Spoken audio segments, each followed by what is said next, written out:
Hi, I'm Gordon from Camera Labs, and this review is all about the photo quality and photographic features of the Sony a7R5, a full-frame mirrorless camera with 61 megapixels, 8K video, and a brand new autofocus system which uses AI to better detect and track subjects. If you're interested in the video capabilities of this camera, check out my separate review, which I'll link to here when ready. Announced in October 2022, the R5 arrives just over 3 years after the original Mark IV version and costs around $3,900 or £4,000. At the time I made this review, the previous R4A model could be picked up for around $3,000 or pounds, so the big question is whether it's worth spending the extra grand on the new version or bagging a bargain on the older one. To find out, I spent some quality time testing a final production a7R5, and in this review I'll show you what's new, how it performs in practice, and ultimately if it's the right camera for you. Let's start with the weather sealed body, which shares a similar control layout to the earlier R4, with the minor refinements of subsequent models. As before, the R5 continues to miss out on any controls on the upper left surface, while on the upper right side dedicates one of the two function buttons now to movie recording. It converts the earlier EV dial to a blank customizable control, and it simplifies the main mode dial. The earlier movie and S&Q positions from the older R4 dial now find themselves on a separate and more sensible color control around the base, and that allows you to switch between them and still photos while maintaining the main exposure mode. This is the same approach as the a7 IV. Round the back, the previous record button to the right of the viewfinder has now become a custom function button, while the finger, thumb and wheel controls, along with the joystick, remain present. But while the R5 may look similar to its predecessor at first glance, Sony has made some big changes on the composition. The EVF inherits the 9.44 million dot OLED panel of the Alpha 1 with 0.9 times magnification, making it both bigger and potentially more detailed than the 5.76 million dot panels of either the R4 or the Canon EOS R5.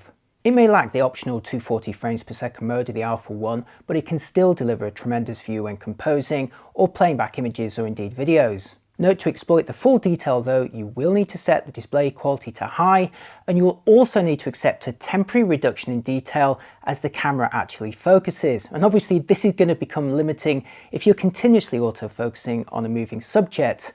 But it's actually a common restriction across multiple mirrorless cameras, and again, in single autofocus mode or when playing back, it looks absolutely great. Note that the EVF resolution will also reduce if you choose the top 120 frames per second refresh. The screen now sports a larger and more detailed 3.2-inch 2095K dot panel, although the interim R4A was also better than its predecessor in this regard. But what makes it really special on the R5 is the articulation, switching the vertical tilt of the R4 screen for a new 4-axis mechanism. This attempts to satisfy the desires of both tilt and flip fans by effectively mounting a tilting mechanism atop one that flips. As such, you can perform a quick, simple and discrete vertical tilt up by 98 degrees or down by 40, or angle the entire unit out to the side using the hinge to flip forward for framing pieces to camera or folding back on itself for protection. You could even tilt the unit and then flip the screen out to the side, thereby avoiding getting in the way of the side ports. It's such a good idea, you wonder why no one's thought of it before. Oh, hang on, they have. Panasonic offered something similar on the Lumix S1H 3.5 years earlier, and again on the GH6 after that. In practice though, it really does offer the best of both worlds on the R5, although with a hinge upon another hinge, it can't help but lack the ultimate solidity of a simpler solution as you wrangle it to the desired angle. That said, I did very much enjoy using it, and I assume it'll also end up on future Alpha bodies. Sticking with the displays, Sony's also redesigned its user interface with new menus and wide support for touch control too. It's interesting to remember that the earlier R4 had barely any touch control at all beyond repositioning the AF area, but thankfully Sony has since caught up with rivals in this respect. In addition, the R5 also inherits the main menu views from the FX30, showing a bunch of settings at a glance with the chance to adjust some by touch as well as traditional controls. It's a useful view, but to me feels a lot like an expanded version of the existing function menu, which also remains available here. Do we really need both of these going forward? Before moving on to the sensor and the quality, a quick update on connectivity. The R5 keeps the microphone and headphone jacks of the R4, along with both USB-C and micro USB ports for simultaneous power and tethering, for example. But in a welcome upgrade, it switches the old micro HDMI port for a full-size version. Take that, Canon. Oh, and the USB port has also been updated to support the faster charging speeds of power delivery sources, with Sony claiming it's now 3 to 4 times faster than before for recharging. And you can also run the camera on USB power too if you like. The USB-C port supports 3.2 Gen 2 for 10 gigabit per second speeds, as well as optional gigabit Ethernet adapters, making it quicker for tethered shooting. The built-in Wi-Fi is also faster than before. In another welcome, albeit unsurprising upgrade, Sony's equipped the R5 with the twin dual format card slots of recent alpha bodies, with each slot able to accommodate either SD or faster CF Express Type A cards. Sadly, the latter are still slower and more expensive than the CF Express Type B cards that are used by pretty much everyone else, but in Sony's favour, their solution means that you can at least still use a pair of SD cards if you like, whereas cameras with Type B card support typically sacrifice one of their SD slots. So there's pros and cons to both approaches, although I should note that Sony's dual format slots do require that SD cards be inserted with their tops facing away from you, which is opposite to the way it works on other cameras, and it constantly catches me out. Meanwhile, power is still delivered by the NP-FZ100 lithium-ion pack, good for between 450 and 550 shots under SEPA conditions, and which again can be quickly charged over USB using power delivery. The R5 is also compatible with the optional VG C4EM grip, which can accommodate 2 battery packs. Moving inside, the R5 employs what appears to be the same 61 megapixel back illuminated full-frame sensor as its predecessor, but now paired with the latest Bionz XR image processor and the brand new AI processing unit. Sony's also added a visible light and IR sensor from recent bodies to improve auto exposure, which coupled with the AI processor should also make auto white balance more accurate. You can see how it does in my sample images. The latest image processor means the R5 now gains HIF as well as JPEG options, and for the RAW shooters out there, there's now the choice of 3 lossless compressed sizes, in addition to lossy compressed and uncompressed RAW formats. There's also now 4 compression levels for JPEG or HIF files, from superfine to light. As before, the maximum resolution remains 9504 by 6336 pixels, and 2 low resolutions are also available, with all 3 sizes available in a choice of 4 aspect ratios. Like the R4 before it, the sensor has so many pixels to start with that even when cropped to the APS-C format, there's still a respectable 26 megapixels remaining. Now, before going any further, it's interesting to note that nobody has challenged Sony on resolution in the full-frame format. The earlier R4 introduced their 61 megapixel sensor back in July 2019, but today both Canon and Nikon still offer no more than 45 megapixels on their most detailed mirrorless cameras. So if you're after the highest resolution in a single frame in the full frame format, the Alpha R4 and 5 will be on your shortlist. But which one to get? Let's start with pure image quality, and this landscape view that I shot with the R5 at 100 ISO, fitted with the FE24-70 G Master Mark II lens at f8. In my review of that lens, it proved to be one of Sony's sharpest. Zooming in for a closer look reveals a tremendous amount of real-life detail, with huge potential for big prints or tight crops. But in terms of pure resolution, not really much different from the R4.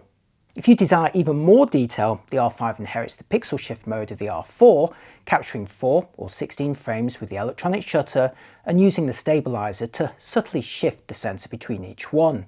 These are then combined in Sony's Imaging Edge software later on to generate an image with reduced color moire artifacts, and in the case of the 16 frame version, up to 240 megapixels worth of detail. Now, at the time of making this review, Canon did not offer a pixel shift mode. Now, I've tested multiple pixel shifting modes across a variety of different cameras, and while they all boosted the detail on static portions of the frame, anything that was in motion resulted in undesirable artifacts. This is why they're great for archive or studio-based product photography, but less suitable for landscapes or architecture, where a surprising amount on the frame can actually be in motion.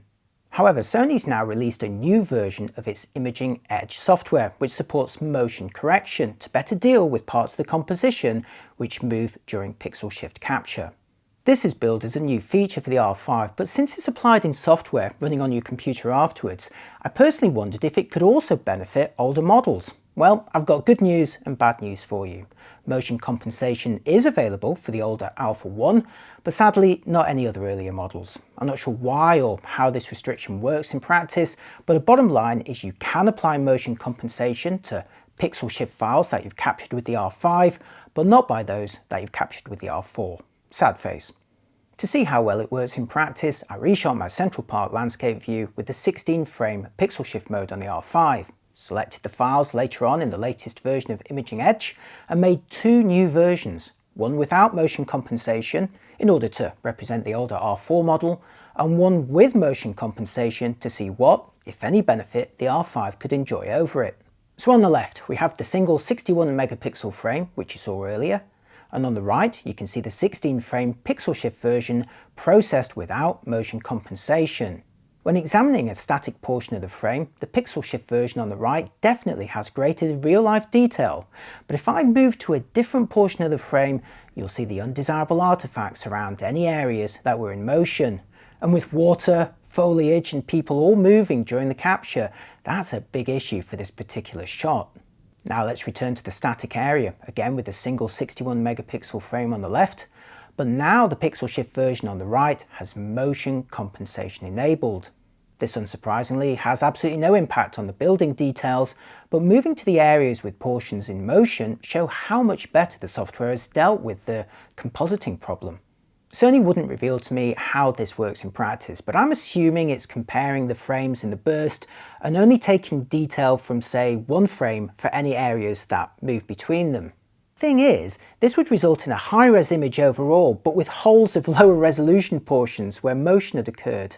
But when you compare the single frame with the composite on the right, it shows that that's not the case. Some additional processing is clearly taking place so that the areas of motion at least lack the jagged edges of the single frame on the left, probably just plain interpolation. Here's another example starting with a single 61 megapixel frame before zooming in on a detailed area, where again the image looks absolutely great. But now here's the single frame on the left and the 16 frame pixel shift version on the right, processed this time without motion compensation, where you can see a boost in detail for the static regions, but again those undesirable artifacts for areas which moved during the capture. Just have a look at that rope hanging down. And now switching the crop on the right for one with motion compensation enabled, which is again dealt pretty well with the areas of motion quite effectively. Here's another portion of the frame showing pedestrians walking along, obviously captured just fine on the single frame version on the left, but looking very odd on the right for the pixel shift version without compensation applied. But now here's the version with compensation and it's looking much better. Obviously your mileage is going to vary, but for my own tests I'd say that the latest version of Imaging Edge has greatly expanded the subjects and situations where you really can exploit the benefits of pixel shift. It's effectively allowed it to move out of the studio and more into the real world and become a tool that I would certainly consider using for landscape and architectural photography. So while the R5 is no better than the R4 in terms of pure resolution on a single frame, or indeed when capturing static subjects with pixel shift, the ability to deploy motion compensation to effectively capture more dynamic scenes gives the R5 a quality edge over its predecessor. Plus you're also getting more file options, including HIF and those 3 lossless RAW sizes. Next for a run through the extended sensitivity range from the lowest 50 ISO to the highest 102,400 ISO, and in the absence of RAW support from Adobe at the time I made this video, I'm going to be showing you out of camera JPEGs. Like most cameras I've tested, the extended low sensitivities of 50, 64 and 80 ISO are really only there to achieve specific exposures and actually suffer from reduced dynamic range. The best quality, as always, starts with the base sensitivity, which on the R5 is 100 ISO. In this test, the R5 maintains most of its detail right up to 800 ISO and only loses a little to noise and processing at 1600. But from 3200 ISO onwards, I'd say there's a significant drop in detail due to the smearing effect of noise reduction. You can really see it here on the leaves, which steadily lose their surface detail up to 12,800 ISO, after which the R5 lets noise speckles become pretty apparent on the image. To be fair, the R5 really isn't designed to be used at high ISOs. Most of the landscape, architecture and portrait photographers that it's primarily aimed at will be able to deploy the lowest sensitivities for the best results. But if you need them, the high ISOs are at least there. The R5 also becomes a more practical camera to shoot handheld thanks to improved sensor shift stabilization, or IBIS for short. Sony claims the 5-axis system is now good for up to 8 stops of compensation versus the 5.5 stops on the R4. You're looking at two photos that I took handheld with the R5 at 70mm, both at a shutter speed of 1/10 of a second. On the left without stabilization, and on the right with IBIS alone enabled. There wasn't any additional optical stabilization on this lens. Now, a shutter speed of 1/10 of a second was the slowest that I could handhold a sharp image at 70mm when IBIS was enabled, and is clearly far superior to the result without. Indeed, thanks to the unforgivably high resolution of this sensor, the slowest I could actually handhold a sharp result on the R5 at 70mm without IBIS was actually 3/20th of a second. So on the day, IBIS on the R5 gave me roughly 5 stops of compensation. But Sony claims up to 8 stops now, so let's put my unstabilized result at 3/320th of a second on the left, with my stabilized one at 1/10 on the right. This is the 5 stops that I achieved on the day. Now let's switch the crop on the right for one taking a stop slower at 1/5 of a second. So this now represents a 6 stop difference, and some wobbling has now become visible. Next, here's the image 1 stop slower still at 0.4 seconds for a 7 stop difference between the images, and the motion is more apparent now. And finally, at 0.8 seconds for an 8 stop difference where the shake has now become quite apparent. Obviously, like all stabilization systems, your mileage will vary, not just influenced by the lens that you're using, but also your own technique and the environment on the day. I may not have personally achieved more than 5 stops at 70mm in this test, but that's still more than I previously measured from the earlier R4, and it allowed me to handhold the R5 at respectably slow shutter speeds while exploiting its full resolution. Okay, now for arguably the biggest new feature, certainly a headliner on Sony's own marketing materials, the new AI processing unit, which allows the R5 to support AI-based autofocus with improved subject recognition. This now adds insects, cars, trains and planes to the basic detection list, while refining existing bird and animal eye detection by adding grazing animals like sheep, as well as head and body recognition for them. This should in turn allow the camera to identify and keep tracking a subject when an eye isn't always in view. But most importantly, it can now have a go at estimating human poses, which should allow it to better track people when they're turned away, or maybe wearing a mask or a helmet, or when they're not the dominant subject on the frame. Even when face on with eye detection enabled, the camera will now try to prioritize on the actual surface of the eyeball rather than the eyelashes, which are a bit in front of it. And while I believe the imaging sensor is the same as before, the R5 employs a different shaped array of phase detect autofocus points, now covering 93% of the frame vertically and 86% horizontally. Compare that to the array on the earlier R4, which covered an area 99% vertically but 74% horizontally. So while the R5 still doesn't offer the 100% or thereabouts coverage of most other models in the range, I'm happy to trade a little bit of the earlier vertical coverage on the R4 for a slightly wider array. Plus you're still getting contrast detect in the borders, just trying to keep anything in motion away from the far left and right edges if possible. So starting with humans, I filmed the back of the screen to show the autofocus system in action. Notice how distant subjects are now identified by their torsos, which then switches to head, then face, and then eye when they get closer. If the subject turns away, the R5 switches back to head or torso. This is the AI part in action, using what it's learned about human bodies and poses to better track them in a variety of situations. The on-screen tracking boxes certainly stuck with the desired subject better than the previous R4, which may have had pretty good eye detection, but lost human recognition as soon as subjects turned away. Here you can see the R5 tracking the eye as the subject turns to profile and back again. But it's important to remember that Sony's rivals have also become pretty good at this. Here's Fujifilm's latest X-T5 also tracking me pretty well in profile and briefly switching to a box around my head when turned away. Canon's face and eye detection also works well in practice. Let's now take a closer look at some portraits that I shot with the R5. When coupled with a sharp lens like the FE50mm 1.2 G Master, the potential for detail is again pretty amazing, at least when the AF system delivers the goods.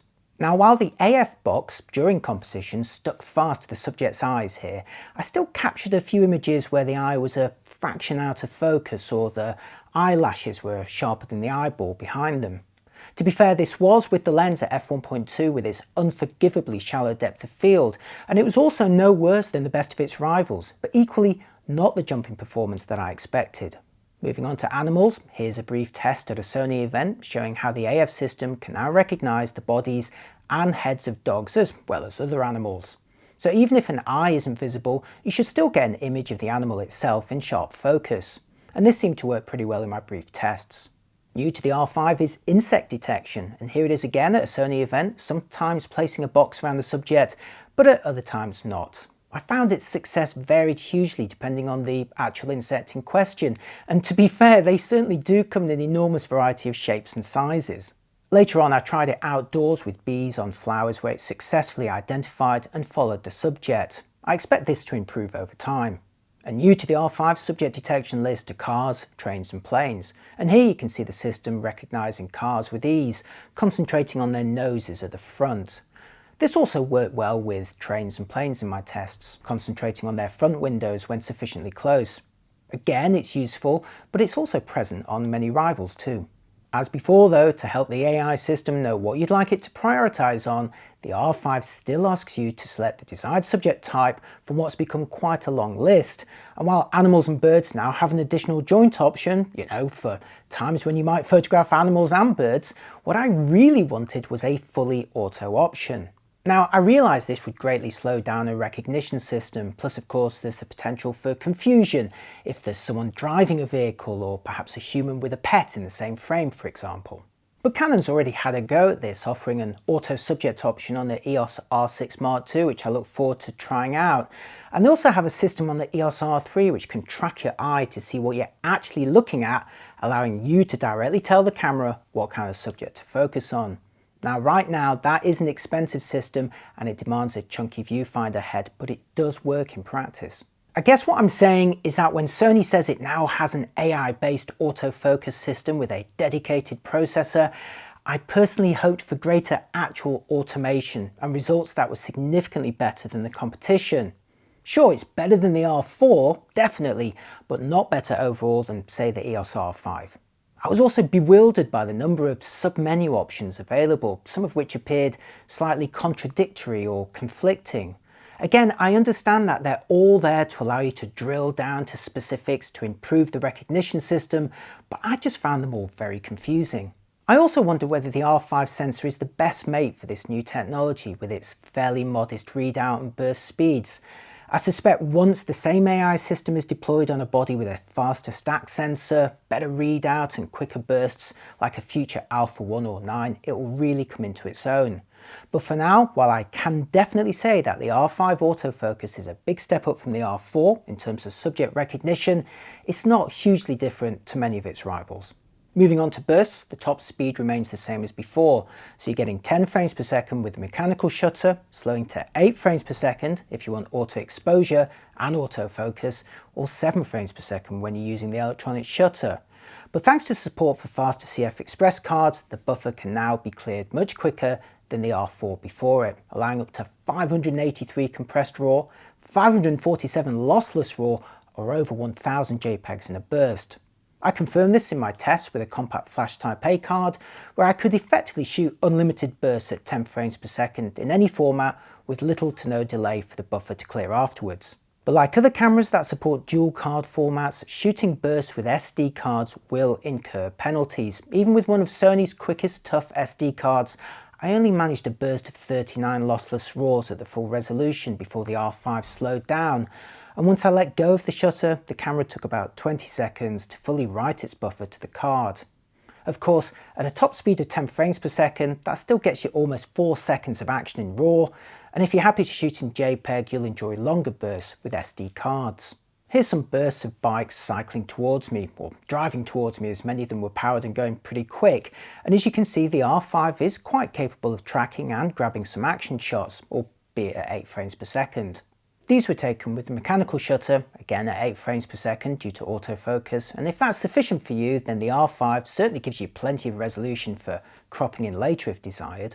This sounds tempting for some wildlife photographers, but I personally found models like the Alpha One far more effective at capturing action thanks to its much faster sensor, which in turn was reflected across the overall handling of that camera. Of course, the Alpha One is also a much more expensive camera, but if you were already investing in big pricey lenses for wildlife shooting, that's the body that I'd currently pair them with. To illustrate one of the differences, here is a pan that I made using the R5 and its mechanical shutter, whereas you'd expect the buildings are standing straight and vertical. But for comparison, here's the R5 using its electronic shutter, where the modest readout speed has resulted in visible skewing. Now, to be fair, this plagues most cameras without stacked sensors to some degree, but definitely limits the usefulness of their electronic shutters. In Sony's own range, this effect is greatly reduced on the stacked sensors of the Alpha 1 and Alpha 9 models. Moving on, in a long overdue upgrade, the Mark V becomes the first Alpha interchangeable lens camera to sport focus bracketing and a bulb timer. I've been requesting both of these features for years now, so I'm relieved that they finally made an appearance here. Thanks, Sony! Focus bracketing allows up to 299 images to be captured with finely shifted focus, although you will need separate software to stack them afterwards on your computer. I personally use Helicon Focus for stacking because I couldn't find an option for it in Imaging Edge. To show what you can do, here's a single frame taken at f4, where the lens is delivering optimal sharpness here, but obviously with too shallow a depth of field to get it all in focus. Now here's a version at the minimum lens aperture of f22, which has certainly increased the depth of field, but is still not sufficient to have the whole note in focus, and the small aperture has also resulted in diffraction, softening the overall detail. But now here's a version where I used the new focus bracketing feature to capture 100 frames at intervals which would cover the entire note during the sequence. I then stacked these in Helicon Focus software using the default settings. Since each frame was taken at f4, the lens was working close to its optimal aperture, while the stack has in turn taken care of the very large depth of field.